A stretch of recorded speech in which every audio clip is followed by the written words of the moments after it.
Well, the program really doesn't focus on people's specific trauma stories or even really trauma. Like, we don't really talk a lot about trauma at all. We talk about how our bodies are working biologically to keep us alive, you know, through just the survival response, and how to recognize in our present lives where we might be having that response in a situation that isn't actually life-threatening. And the program kind of breaks it down to emotional development. So how we develop fear in our bodies from a young age, how we develop feelings of guilt or responsibility in our bodies at a young age. And these are all things that every human being can resonate with.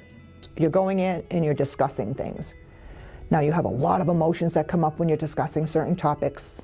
You're feeding off of what other topics are coming out in other people's. So your emotions are on high. You might have days where people are all crying. People may be laughing, but there's a lot of different emotions that are fluctuating through your body. So being able to stretch with the yoga, you sort of get to feel where it's hitting your body, and you get to sort of go with it and move it. And then after so you're sort of releasing all of that pent up emotion that you just went through discussing topics that are very sensitive, to stretching the body out to relieve some of it. And then you get the meditation to just really just go back into your space. So I like the way it's leveled, and that worked for me. Is a really important part of our program, as well as the guided visualization, because I knew that because there was discussion in the first part of the program, that there would probably be at least some degree of likelihood that women would kind of get stirred up, and moving into the movement and the guided meditation gives them the opportunity to recognize that you can actually feel something slightly distressing and do these practices that are accessible and don't take too long and feel really resolved, you know, after just 10 or 15 minutes.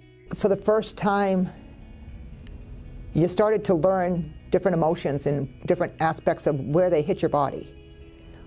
But you also got to identify them. A lot of times you don't get aware of, there's actually a name to what you're feeling. You know, so when you have like tightness in your chest or something, you can identify that that's actually a sign telling you something's going on. And then you can sort of work with that to find out, is it fear? Is it shame? Is it something that's happening right now? Or is this something that's coming up from the past?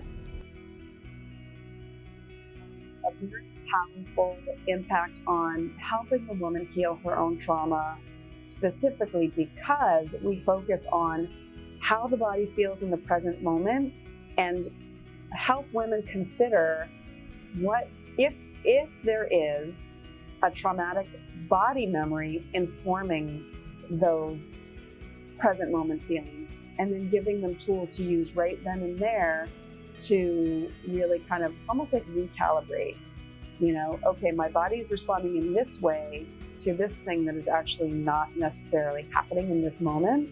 And that's the reason that you don't have to focus on traumatic events of the past, because it's not about the traumatic event, it's about how your body held on to the memory. Well, that's what's good about TIMBo, because it gives you those tools that you can take. If you're still in the prison system, you can take it to yourself. You can learn the meditation tools, you can use the yoga tools, and no matter where you are, you can always focus on the sensations that are happening in your body and take that breath you might need to be able to cope with what's going on, or figure out where it's pinpointing and what to do from that step. So it doesn't really matter where you're located, it comes with you. If you're thinking about something like traumatic stress or toxic stress, which a lot of inmates have traumatic stress, and a lot of the staff, you know, have toxic stress just from working in that environment. And if you're thinking about that in terms of like a coil or a spiral, so just use your imagination as it starts out really, really tight at the top and it opens up towards the bottom. So as you reverse the effects of that toxic stress, you go from this tight coil to this more open coil. But the majority of people in systems, right, the staff and the service users themselves, are operating up in that tight coil.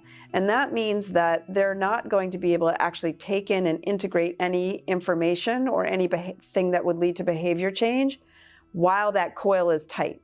So just the very basic tools of TIMBo, somatic awareness, recognizing body sensation, and breathing, starts to literally take the body, unwrap this coil, so that then they can start to consider, you know, taking in new information, integrating it, recognizing when their bodies might be responding with a stress response to something that's not literally life-threatening. I think in some ways it helped change me more so. And by changing me, it changes every aspect of my life. So it sort of touches everything. But the fact that I was more of a invalidated who I was. It's like, okay, so I am who I am. And I can accept who I am because no matter what's going on with me, it's okay. But you also get to understand some of those things that are bringing up those feelings and those emotions and those sensations in your body. And by having people to talk to in a community of them and learning more about yourself, you become a little bit more free with yourself and you get to accept yourself more. And when you learn to accept who you are and the emotions that you feel, and knowing that it's okay to have them, I don't know, it makes you more free inside, you know? What we have heard from the clinicians in the prison and also other systems is that when women go through the TIMBo program, they are actually much more able to participate in the clinical treatment in ways that they hadn't been before. I think what TIMBo gives women is the capacity to feel confident in how they're gonna manage uncomfortable body sensations, which, you know, prior to TIMBo, they may not have understood as emotions, right? I think that's one thing. And I think it helps them, it reduces their fear around maybe the things that they're feeling in their body. So they develop this capacity to utilize something right in that moment of feeling that discomfort that gives them a sense of confidence and empowerment. You're working with people in a prison system. Trust is not something that we give very freely. And we know different parts about our past that outsiders don't know. So we're very judgmental to other people that are in the prison with us. So sometimes when you're sitting in the same room, the first thing you hear someone say is, I'm not going to share with her in this room. Or I'm not comfortable with her knowing what's going on with me. So the first couple sessions might have been a little bit harder to adjust into for most of us. But I think what happened is when we started talking about things and realizing that we have a lot more in common than we think, and that this really isn't a place for judgment, but a place for acceptance and working together to heal and to find coping skills. It actually brought together some of the people that you wouldn't imagine being so close together. But you gained a different respect for each other. And I think that was huge. You can go into an environment and sit with women that you maybe previously thought you had nothing in common with, like working in the prison or working in Haiti or working with, you know, a group of homeless women. And through the program, you actually realize we have so much in common. Like there's a place where we bond just as like human beings, you know, that all of the things that we thought made us different or unworthy or separate didn't. It's a community. TIMBo's a community. It's not just a program. It builds a community.